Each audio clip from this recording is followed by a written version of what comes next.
Hey, beautiful people, how are we all? I trust that you're all well and having an awesome Sunday morning, evening, or lunchtime. Doesn't matter where you are. I just thought I'm just going to jump on and create a little video, do a little share. I really don't have a clue what I'm going to talk about.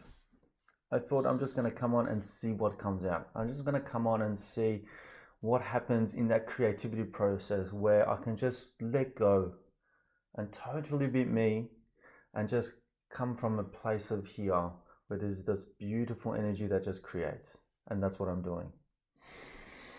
Today, I was thinking about self-love a little bit now that I think about it. I had a session with my coach during the week, and she said to me that after a little bit of conversation going and pushing and pulling and digging and shifting, she said, the ingredient you're missing, or I felt like actually I had all the ingredients, and the recipe that I was missing to take my life and business into the next level, that's what it was missing, the ingredient, not the ingredients, but the recipe. I can see the ingredients in front of me.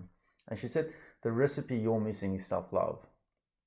It was an really interesting thing for me to hear, because I've been doing a lot of work, a lot of self-development work.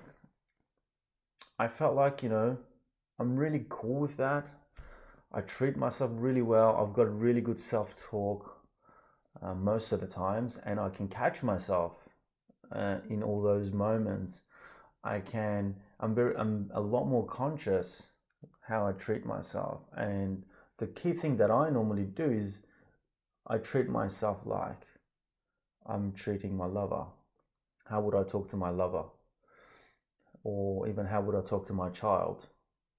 How would I behave in front of my lover or in front of my child? And how would I treat them? So I felt like, that was a great measuring stick for me to be able to say, yeah, I practice self-love and I do love myself. However, in saying that, and she's reflecting that on me, it just made me really curious, and I started to dig even deeper. And I started even reaching out to people and see what does self-love mean to them. And it's interesting because everybody has a different perspective of it. Everyone thinks, what self-love means to them, which was an interesting thing to find out.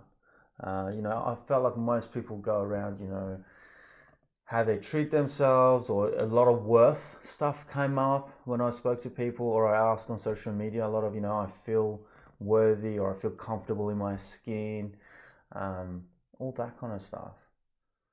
And I've sort of come to a bit of a conclusion. Yeah, I'm 100% sure I need more work around that space, definitely. And I'm definitely working on it. But what came up for me was self-love, along with all the stuff that I did say, treating myself like my lover and speaking to myself in a positive manner and all that. I feel like self-love for me is treating myself in a way, or making decisions today that my future self is proud of, or that my future self thanks me for it. If I'm sitting here now doing NLP work, or if I'm sitting here doing any kind of work, or studying, or exercising, or eating food, whatever that type of food is, would my future self thank me for it? And I've come to the conclusion, as soon as I make that decision and I say, yes, my future self will thank me for doing this activity, then I'm practicing self-love. Yeah, interesting concept. I love that. I think if we stick to that and go, how does my future self think about this?